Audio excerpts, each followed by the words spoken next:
Hello everyone, and welcome back to Sonic Heroes on the Microsoft Xbox. I am one well sheep yet again, and I apologize for the upcoming year rape. Sonic, you sure this is the right way? I saw Shadow and Eggman head this way. This has gotta be the right way.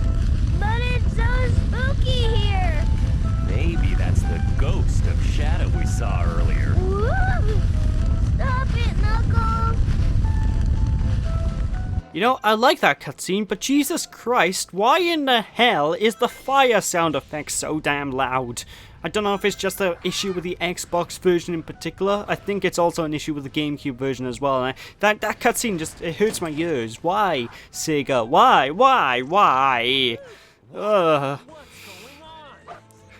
Sega still haven't exactly got their way perfectly with audio mixing yet, it seems. Although, I will give Sonic Heroes one massive praise over Sonic Adventure 2, and that is they do finally get the majority of the audio mixing right. The game volume never it's never really unbalanced. The level music is loud enough so you can hear the music, the characters talk loud enough so you can hear them. You know, they're slowly getting to the point now in the series where the audio balancing is finally on point. I'm surprised it took them this damn long to even get close to having decent audio balancing, but whatever. That one fire sound effect must have been the exception anyways. But anyway, yeah, this is the Haunted Castle theme of stages, and honestly, I absolutely adore this level theme, and as far as I can tell, no other Sonic game really bothered to tackle a haunted level sort of theme with a level, you know? And it makes a nice change, you know, this is a nice change of pace for the level design. You don't see levels like this ever in Sonic games, and I like it. I can definitely dig this one, folks. But as you can probably guess by a haunted level stage sort of level theme, you're gonna find loads of instances in regards to lots of hidden switches, lots of hidden nooks and crannies, lots of weird switches that do things, you know, folks. You have to manipulate certain... You basically need to find certain switches in order to affect things in the environment, and for the most part, most of the switches serve as gravity switches. You push a switch and boom, the gravity will reverse. But on occasion you'll find hidden walls where you can break using Knuckles. You can occasionally come across different hidden areas and stuff like that. Basically, all the stuff you'd expect in a haunted level is pretty much here. Hell, they even try to do a couple of jump scares along the way. A bit unsuccessfully, mind you, but they do try, you know, folks. And I appreciate that, you know, I appreciate they try with this sort of stuff. What can I tell ya? Basically, it's a level theme that I think is a pretty interesting one, and I'd actually would love for Sega to revisit this level theme at some point in the future, you know, folks, because, you know, there's probably quite a bit of things you can probably do with a haunted level aesthetic as well. Especially in a Sonic game where it's all about platforming and going fast and stuff. They could probably have a couple of jump scare moments where you think you're about to die, but oh no, you're actually not, and stuff like that. You know, I think they could probably do a lot of good things with more haunted levels, so, you know, I'd like them to visit this sort of level theme again in the future. Hell, it certainly beats out the typical Sonic themes we usually come to expect. It's different from the likes of generic lava level, generic forest level, generic beach level, generic city level, you know, folks. Not that the Sonic levels in and of themselves are really ever generic, because, to be fair, it's pretty unique, these level designs, you know, the levels look unique in comparison to any other franchise. Like, yeah, I would easily say that generic water levels and stuff like that. But the only reason I'm calling them generic is because they're not so much generic as much as you usually come to expect certain themes whenever you play a Sonic game, you know. And this stage comes off of those, you know, the stage is different from those usual themes you come to expect, and I appreciate that. What can I tell ya? What can I tell ya, indeed? Yay, rings! Also, from time to time as well, you also come across loads of floating platforms, which is quite an interesting mechanic. And, invisible platforms. And basically you need to use the lanterns, the fires, in order to figure out where the floor is, and it's quite an interesting idea. It can be a little bit tricky sometimes to figure out, like sometimes I found myself falling straight through because I wasn't paying too much attention. So, you know, if you don't know what you're doing, you can quite easily die with those floors, but I like the floors, like, they're different, you know, folks. They are definitely something unique. Also, we just saw a new enemy type kind of as well. Basically, we saw a golden egg pawn. Whenever we see golden enemies within a group of normal mooks, basically, you need to target that one golden enemy. Because if that golden enemy dies, he's basically the commander of whatever units that you're attacking. All of the units will die. So all of the smaller mooks, all of the mooks outside of... basically all the mooks that... all the other mooks will die, basically, if you kill the golden enemy first, ladies and gentlemen. What can I tell ya? So whenever you come across a golden foe, just take him out as quick as you can. What can I say? What can I say, indeedy-o? But, yeah, like I said, I like this level theme. It's something different. I don't usually like the levels. I'm trying to get my words together. I don't mind the level design too much, but I do feel though this isn't one of the strongest levels in the game design-wise though. I will praise the ideas, I will praise the aesthetics and stuff, but you know, they could have done a lot more with the stage, I feel. It's really underutilized in the grand scheme of things. But you know, I know a lot of people really do love the stage, and I know this is a personal favorite amongst quite a few Sonic fans. For me, I could take it or leave it. I don't mind it too much. It's just I love the theme. I really love the theme of the stage. It's pretty damn dope. And sometimes you have decent set pieces like you just saw over there, and where things look just awesome and radical. What can I tell ya? You know. But one thing that is really prevalent in the stage is filled to the brim with areas that you can't access until you kill lots of enemies, all the enemies in an area, which is a pain in the ass, ladies and gentlemen. What can I say? I don't like being locked out and moving forward. I've stated this already in the LP. I want to be able to continue going forward at my own pace, not stopping to arbitrarily kill enemies. By the way, I love that set piece below where the Eggman statue can get flipped upside down and suddenly it's a metal Sonic statue. I love that. It's a pretty damn dope. It's a pretty damn tubular set piece. I've always liked that. It took me the longest time to realize that that was actually a metal Sonic and Eggman statue all in one. Like, I didn't even realize when I first played the game. I was an idiot, I assume. But I don't know. It looks awesome. I love that thing. It's... you know, there's touches like that that makes me love this level theme. And again, while I said this isn't the strongest level in the game, I don't think it's bad by any means. It's just not the best. That's all I'm really getting at, folks. It's still very well made. It's still very well designed. Although it does kind of look like the other characters are having a bit of a seizure now trying to catch up to me. But hey, there we are. And yes, I am automatically running on this pillar running downwards, you know, folks. Even though gravity is sort of swapped out Mario Galaxy style, so I'm technically the gravity is pointing at the pillar, but you know, I like that little set piece right before the end of the stage. You know, there's loads of small touches that I like about this zone. What can I tell ya? What can I tell ya, indeed? But while we're a bit, the first act is basically that of a castle stage. The second act is more of your haunted house sort of setting. There's more of a haunted house indoors idea going on in the second act of the stage. And honestly, with the exception of how long this act goes on, this is probably one of my favorite stages in the game. The only problem is it does go on for way too long. It really does outstay its welcome, and that's honestly my biggest issue with almost every stage in this game, as I said already. You know, the stages do just go on for way too long for their own good. Like, if I was playing a classic Sonic game, I would have gone past another 3 to 4 zones more by now, you know, folks. And I know this isn't technically... well, I guess, could Sonic Heroes be considered classic now? Because at the time of this recording, it's over 10 years old. Oh god, I feel old. Oh god, I hate growing up. I hate getting older. It's like when someone said the Dreamcast was over 10 years old when that hit its 10 years since that came out, and I was just like, oh god, oh, I feel old.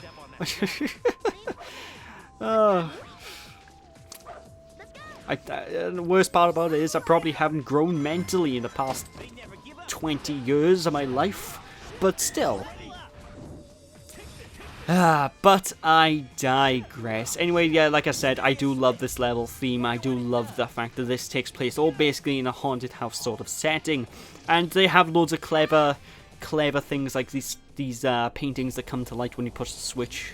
They got loads of instances like that around, you know, ladies and gentlemen, which I do appreciate.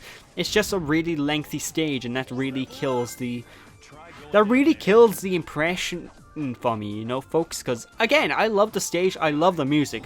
The music in this zone is one of my favorites in the entire game.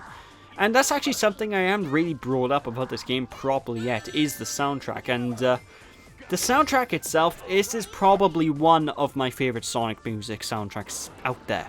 Like, almost every single song in this game is phenomenal, and I could listen to it all, with the obvious exception of that one frog level, because that tune was awful. But yeah, you know, I love the music in this game. I really do. It's one of my favorite soundtracks in the series, and this game also returns with the vocal tracks as well that we've known to grow and love from Sonic Adventure 2 onwards, and they are just as awesome here, ladies and gentlemen. The lyrics are a little bit more cheesy, and oh god damn it! I hate those damn pits. Yeah, the lyrics of some of the soundtracks and whatnot are a little bit cheesy at points, but I don't care. You know, as long as I like the song itself, you know, I like the tune, I like the melody, and I like the general way the singing sounds. I don't care about the lyrics. Maybe I'm a bit low, I don't know. But yeah, I just love the music in this game. It's just got this fantastic soundtrack, and I don't know. Although one thing that a lot of people will comment on, at least I've seen people comment on when this game first came out, is the fact that loads of game previews and whatnot were stating this is basically a Sonic the Hedgehog game, more in tune, more in line with the classic Sonic titles, you know, the original Mega Drive trilogy. And for the most part, while I kind of see that, I kind of see why people are getting the idea this is very close to the original Sonic going back to his roots sort of deal. Honestly, I have no idea where the real comparisons come from properly, because in terms of gameplay, this is nothing like the classic Sonic games, you know. In terms of level design, this is nothing like classic Sonic games. So I don't know where those comparisons came from. The only thing this really has in line of Sonic going back to his roots is really the art style, where everything's really exaggerated, where Sonic is really short in comparison to his usual lanky design we're known and accustomed to nowadays, you know, folks. I mean, I've seen loads of previews of this game where the game preview was, I've always been saying, this is Sonic going back to his roots, and my response is, it's not really. I mean, it is in the art style department, but not in regards to the level design, not in regards to the actual gameplay. The gameplay plays nothing like a classic Sonic title. It's its own unique thing. And that's not a bad thing, you know, folks. I'm not gonna hound on a game because it's different. Now, if it's bad, then I'll hound on a game, but I'm never one to really hound on a game just because it's slightly different, you know, folks. Because you know, nobody wants the same game over and over again. Although I will argue that Sega has a tendency, especially recently, where they always... One thing that... let me try and get my words out. Up until this point with the Sonic franchise, up until this point with Sega, they have a real tendency of trying to make sure that Sonic isn't stagnant. Which, you know, is a good, noble thing. But the problem is, every time they have a good thing going with their games, they try to change up the game design too much, you know, folks. And while I don't mind this too much, because even the more recent Sonic attempts that a lot of people aren't fond of, I like. Well, at the time of this recording, by the way, because, you know, I don't want to date this recording too much by stating stuff like this, but basically, I find that Sega try to innovate with the Sonic games too much. And when they have a good thing going, after about 2 games or 3 games of that good thing, they try to swap it out of something completely different, something completely new, in order to try and keep things from going stagnant, which I appreciate, but you know, if the fans and if the people want more of the same, why not give them more of the same, you know, folks? Oh, I don't know. But anyway, this by here is one of the more annoying sections of this castle stage. This is one of the more annoying sequences of this world. Well, I got past it, but basically, whenever you're in the trolley carts in this particular zone, be careful, because for the longest time, this used to be the point in the game where I used to have trouble. This used to be the longest point. This used to be the point in the game when I would stop playing. And it's largely because it's around this point where the challenge starts to grow. And those trolley carts are the bane of my existence as a child. Because playing this on a CRT TV, a really poor CRT TV I should add, because the CRTs in and of themselves are pretty good TVs. But a really poor CRT TV back in the day, where everything is super blurry, everything is really hard to see. And playing those bobsled sequences are a pain in the ass, because I wasn't able to see those lasers coming up whenever I was playing, and it used to kill me all the damn time because I flat out couldn't see what was killing me. Of course, these days that's not so much an issue with HD TVs and upscalers and whatnot and component cables. Basically, my setup is improved, but you know, it's a pain in the ass. Speaking of a pain in the ass, screw that homing attack chain by here. Screw this sequence with all of the fires of 10,000 burning suns.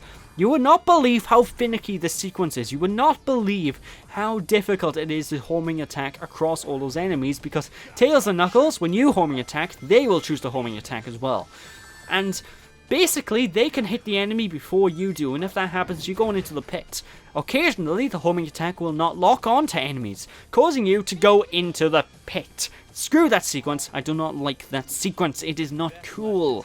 Ladies and gentlemen, what can I tell ya?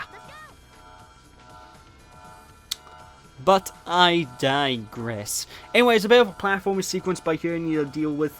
And for the most part, this room by here was one of my favorite rooms in the game, just in terms of art style alone. I love the whole scenery in the background. I love how the background changes as you go to each sequence. But basically, there's 3 switches. You need to go to each of these 3 switches and set them off, and the game will change color in the background depending on which character the game wants you to play as. And when you play as a certain character, then you can get through each sequence and kill all the mooks, which will hopefully eventually unlock this massive box that is holding the exit key, you know, folks. Well, not exit key, but exit switch. So basically, it's basically a couple of mini challenges for each individual character type, you know. Like by here, we need to glide as Knuckles, and then oh look, there's a big guy on the tiny platform, which is a bit of a dick move. I'll be honest. I don't like it when games give you a tiny platform to fight enemies on, because it's really easy to fall off. Just give us a decent sized platform, for God's sake. But fortunately I had a Team Blast stored up, so I could easily take that guy out, no issues. But you know, I digress indeed-o, ladies and gentlemen. Anyway, coming up next is another one of those arena boss fights when Dr. Eggman's gonna start chucking a crap ton of mooks at us, which is a bit unfortunate, so yay, I guess.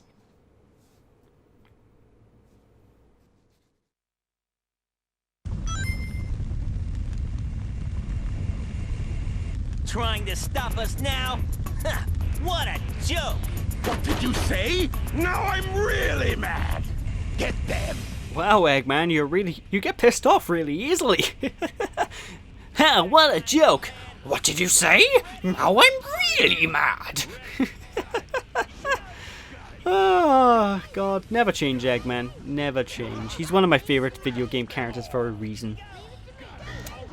But I digress. Anyway, this, ladies and gentlemen, is the next arena area. We need to go and throw out a load of towers, destroying Eggman bandits that he chucks at us.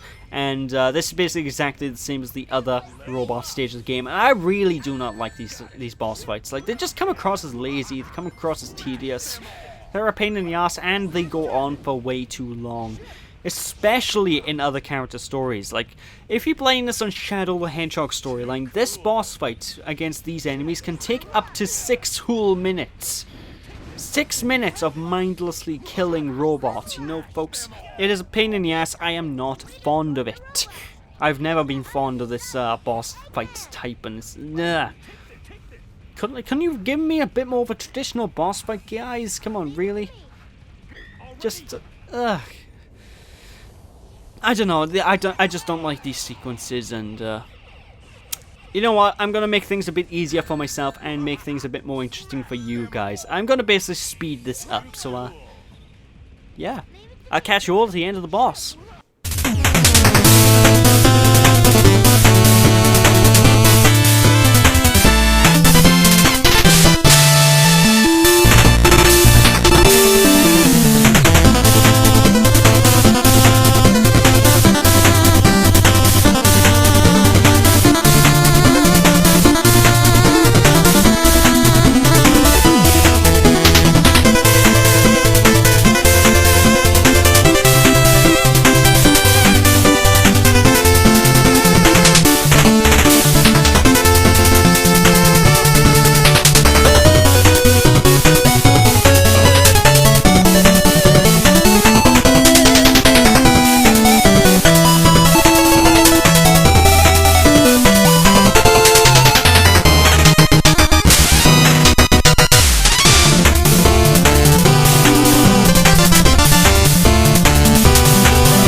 Don't get too excited, boys!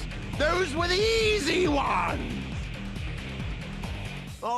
Yeah, whatever you say, Dr. Egg Person, you. And with that, ladies and gentlemen, that's it for this part. So thank you all for watching. Hope you all enjoyed. Don't be sheepish, people. And I'll catch you all next time, where we will be entering the finale of Team Sonic's storyline of the game. So I hope you're all excited. I kind of am, but kind of not, because it's not the end of the playthrough. So I'll catch you all then. Thank you all for watching. Don't be sheepish, and I'll see you after. Bye!